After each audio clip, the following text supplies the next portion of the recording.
So, dear learners, so we will be starting with our next chapter, that is chapter number 2.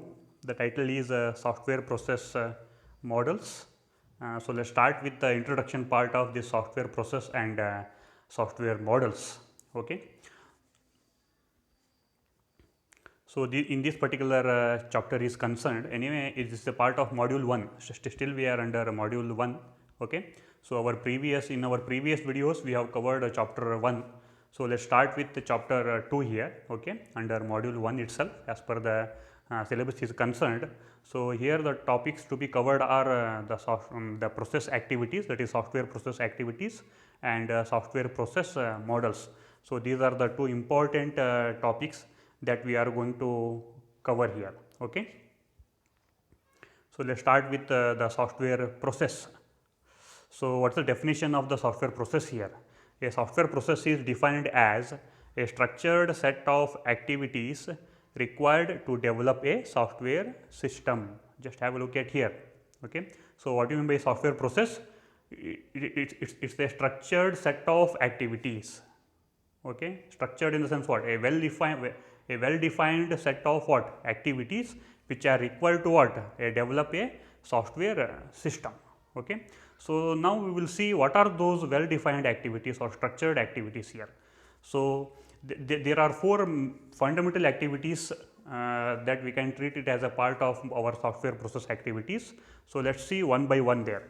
The first one is software specification, second one is design and implementation, third one is software validation, and fourth one is software evolution.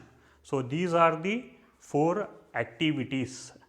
Okay. And carrying out of these set of activities is nothing but what?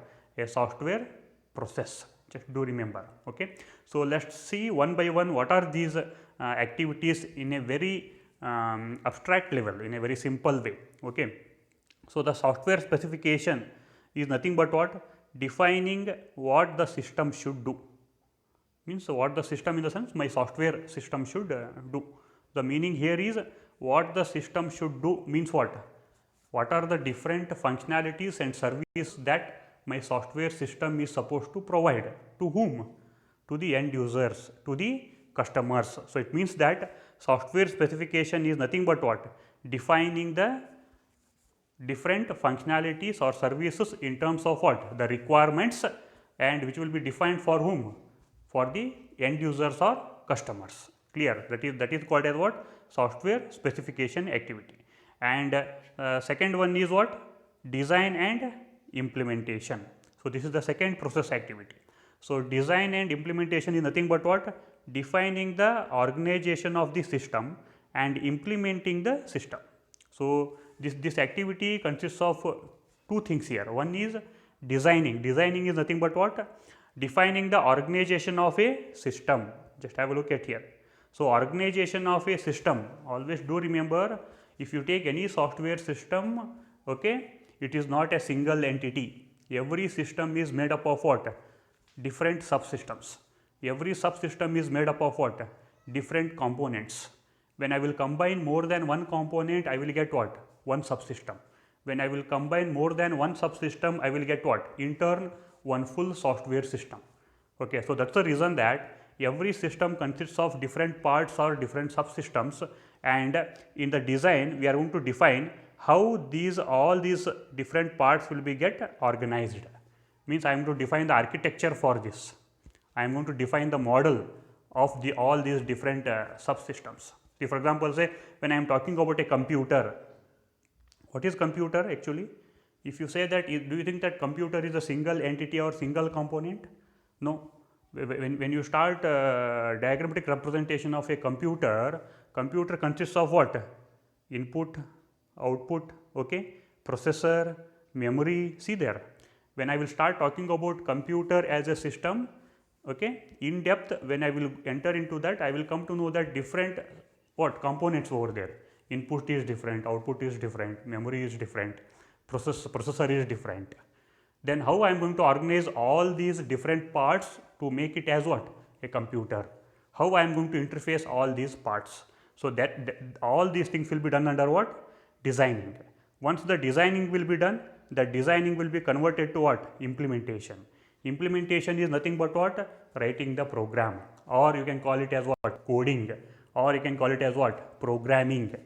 Okay, so here we will start writing a set of programs.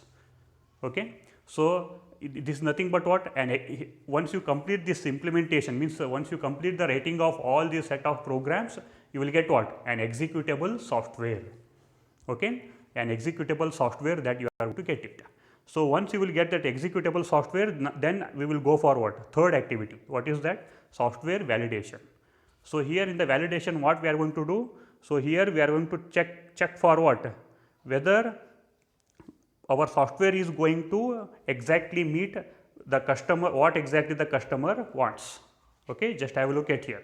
So in the validation, we are going to check, okay, what are all the functionalities and services that we have implemented in our software, whether those functionalities are going to be get delivered to the customer as per their expectation.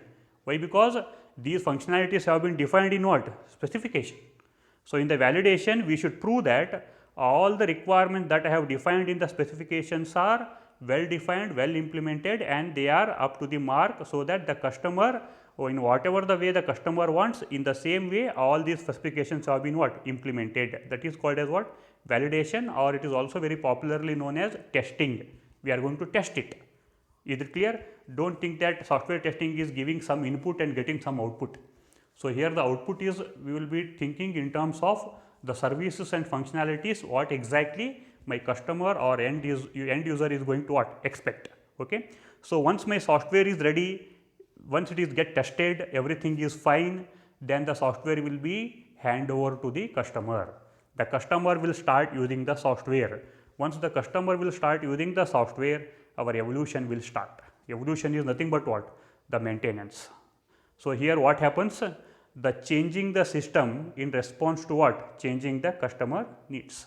So once my finished software is delivered to the customer, customer will start using my software, okay, and after few days, few months, then what happens? The customer needs will be get changed. His way of working nature will be get changed, or for whatever the business purpose for which he is using that software, his business process may get changed. Then automatically he will ask for what? To modify the software. So when you will modify the software, that is nothing but what? Evolution of the software. It means that your software will be get modified according to what? According to the needs of change of whom? Or that customers. That because customer wants to make the changes in the software. To make it understand very easily, for example, say imagine, okay, you are running your own retail shop. Is it clear? Okay, you are running your own retail shop there, and you might be knowing that billing software that you might be using there. Okay, so what is billing software there? Whatever all the items that will be get purchased, okay, that will be made, you are going to calculate the overall summation of that cost, and for that you will be putting some what you call sales tax. Is it clear? It is a software based billing, and in that software you might have defined that as per the government norms, say some 12% sales tax is there, okay, and your billing is working software. Tomorrow if the government changes that sales tax, okay, so from 12% to 14%, are you going to use the same software? No, you have to go back and you have to change that logic of the software. Why? Because now the sales tax to be calculated for not for 12%, it should be calculated for what? 14%. Then where the changes is to be made? In your software you have to modify that. Then so this modification request will go from where? From the customer to the developer. Then developer will make what? Changes. Then we can say that what? There is a evolution is what? Happening. Is it clear? Okay. So this is what the 4 fundamental software process activities. These are all very important concept here. Just try to understand. Okay. So now move on to the next topic, that is a software process model. See there. Then what is software process model? It is an abstract representation of a process. See what is software process? We told software process is a structured set of what? The process activities. What are those activities? Specification, design and development, validation, then what? Evolution. Now model is what? Software process model is, it is an abstract representation of what? of that process. So, means the way in which you are going to carry out those 4 activities, that is going to define what? Your process model, just do remember. Okay.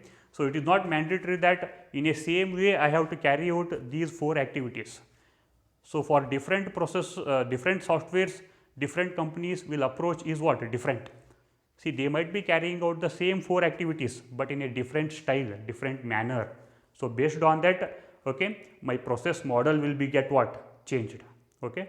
And apart from that, we need to describe that process once again. So, what is the software process description here? Software process description involves what? Specifying the data model, okay, designing what? The user interface, all these things that I need to what? Describe that. Okay, it is not simply carrying out the activity. For example, see if I am going to carry out a design activity, in the design activity once again how the design is going to be happen, that I have to describe. So, how to describe? Okay, there I need to mention what activities are carrying out once again within the design. For example, say I might be developing a data model, is it clear? I might be designing what? The user interface. So, because these are all the part of what? My design process. So, that I have to what?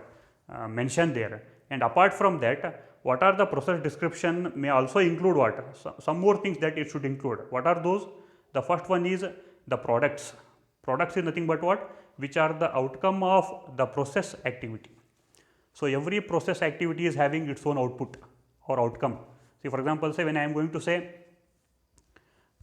specification, software specification. In the software specification, I am going to define what? My requirements.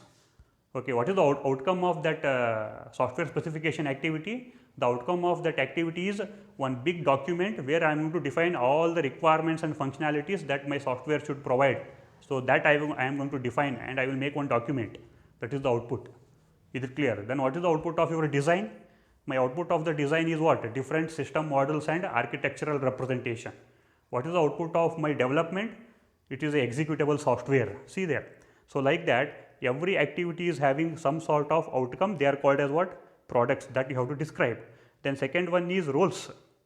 So, for every activity, okay, there are many people who will be working over there, and what about their roles? That you have to define, that you have to describe.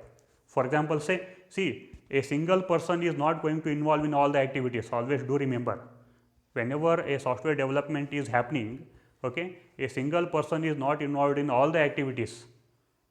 That is the reason that always in the very beginning also I told that in our software engineering overall process is concerned, there are different people who are involved in with different roles. Okay. See, for example, say when I am saying that software specification activity is happening, then always there will be a people called analyst. They will be performing the requirement analysis. Okay. Some software architect. So, his job is to what? Design. Okay. There will be a software, this is developer. His job is to what? Write the program. There will be a testing professional. His job is to what? Perform the validation or what? Testing. There will be a maintenance engineer whose job is what? To maintain or make the changes or modification to the system, or if any bugs will occur, he has to fix that. So, like that different roles that we need to what? Describe. And finally, we should also describe the precondition and post condition for every activity. So, what is this precondition and post condition? Before starting any activity, what was the condition, and after the completion of any activity, what is the condition, that is post condition. So, like that we have to define. To better understand, for example, say consider an ATM. All of you see your ATM. You are all having your what you call that ATM cards to withdraw. For example, say we will go for the ATM for what? Withdrawal of the money. So, ATM is also a software based system, both hardware plus software. Then imagine that the functionality to be provided by ATM is what? Withdrawal of the money. Is it clear? Then for that activity is concerned, what is precondition and post condition? The precondition is what? Always ATM should be on, it should be under networking, okay, and also the money should be there within that ATM, okay. They should not mention a board saying that what? No cash. See, that is precondition. What is the post condition? The post condition is what?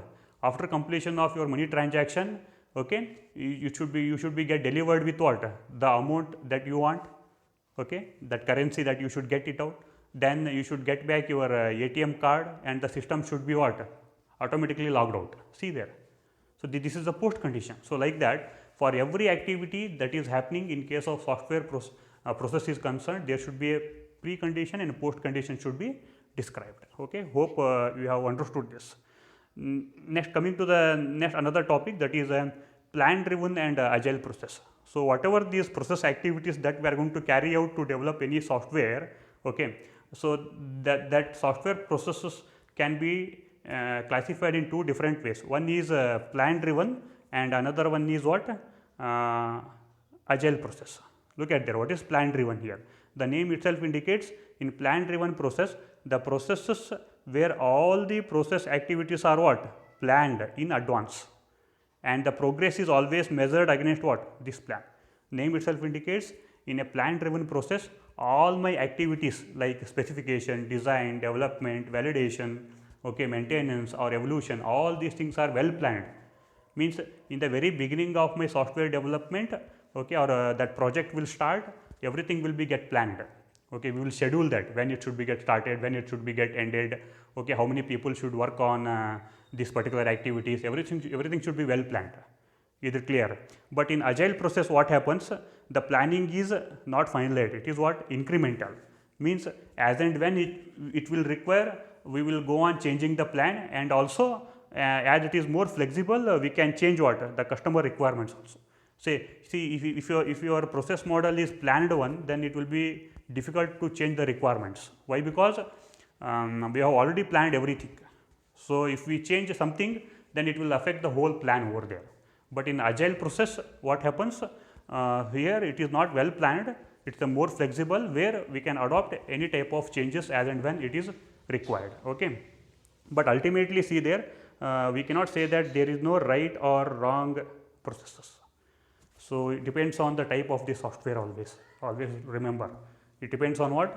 The type of the software that you are going to develop. Based on that, the software that company should decide that whether it should go with a plan driven or what? Agile process. Clear? Then finally, just have a look at there. What are the different types of fundamental software process models are there? What is software process model? We have already told it is an abstract representation of software process activities. Okay, means the way in which I am going to carry out the different activities, like what are those? Same 4 fundamental activities. Okay, based on that, basically there are 3 fundamental process models. Very popularly they are available in our software engineering. First one is waterfall model, second one is incremental model or incremental development, third one is reuse oriented software engineering. We will discuss one by one all these 3 in a separate videos. Just have a look at there. What is waterfall model? It is a plan driven model. So, here all the phases will be implemented separately, means phases in the what? In terms of those activities. Specification is different, design is different, development is different, okay. Then validation is different, then what? That evolution is also what? A different. So, like that it is waterfall model.